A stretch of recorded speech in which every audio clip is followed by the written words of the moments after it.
Welcome back to News Across Nigeria. The governor of Sokoto State, Aminu Tambuwal, was in the southwestern part of the country to deliver a lecture. And some of the points he touched on were unity of purpose, patriotism, selflessness. But before we continue with that story, we'd like to remind you that you can find all our top stories on our website, channelstv.com, and on youtube.com/channelsweb. Visit m.channelstv.com to view us live on your mobile device. You can also download the Channels TV app for Android, iOS, and Windows phones from their respective stores.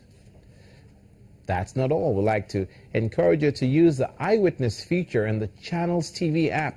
If you have pictures or videos you'd like to share with us, just tap the application on your device, swipe to reveal the Eyewitness menu, and follow the instructions.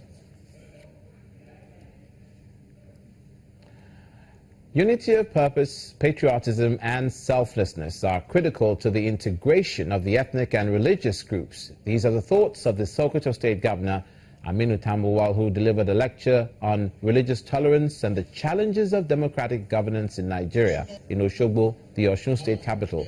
He also advocates that leaders, security agents, and traditional rulers at all tiers of government should constantly hold discussions with religious groups and organizations with a view to promoting unity and understanding. Invariably, most politicians could hold at anything in the struggle for power, damning the consequences. In this regard, political differences have ignited many sectarian crises. It is therefore essential to free religion from the grief of dark forces, either as charlatans, religious bigots, or unfortunate political jobbers. Controlling religious intolerance in this country has to ensure the causes of disharmony are squarely addressed. In my view, the democratic system of government could undertake this exercise. However, in this undertaking, the capacity of democratic institutions must be strengthened to ensure that unpatriotic and mediocre politicians are cleared out.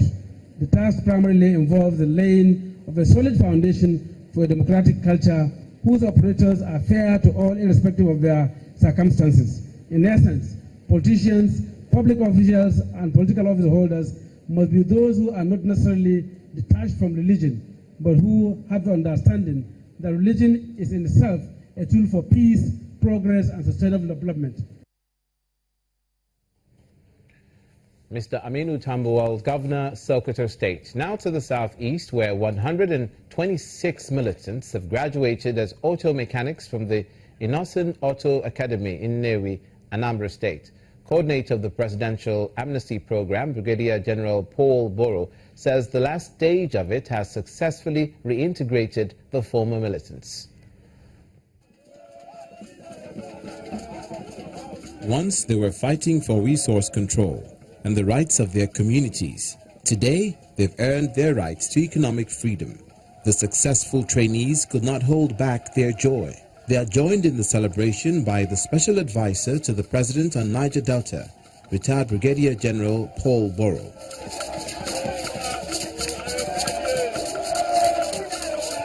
"120 of them have undergone training in an automobile assemblage from the Innocent Automobile Factory in Anambra State, and the state government is glad." We have so far 20 delegates who are being taken in capacity building in Agric. Now, this has become very, very necessary in the face of the dwindling oil resources and oil revenue. We believe that by the time they finish, there will be people who are able to do some work on the body of vehicles, assemble them, understand how they operate, repair engines, do work on air conditioning, and all whatnot.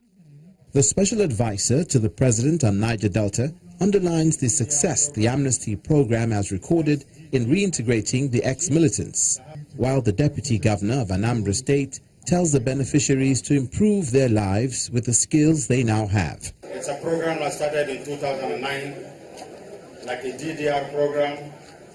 The first DD has been achieved. That has to do with disarmament, demobilization. We are now in the R stage. Even the R, we're in the last stage of the R. That's the reintegration stage. It's a stage that has to do with ensuring that those that are captured in the program gain skills or have been given starter packs as business entrepreneurs to be on their own. Your life should not be just collecting stipend. Your life should be to get requisite skills and be gainfully employed. And like I said, your 65,000 a month can turn out to be 65,000 a day. The beneficiaries say they owe it to the federal government and its initiative. Once upon a time, we were in the creek, having a hard time over there. At least now we're being rehabilitated, being brought into the wider world, into the larger society. And I think we are into a new development, just like we're in the government of change right now. And so we are having the change world. And I think we are better for it now. We are like every Nigerians now. We are from the creek, we are now in the city. We feel so good.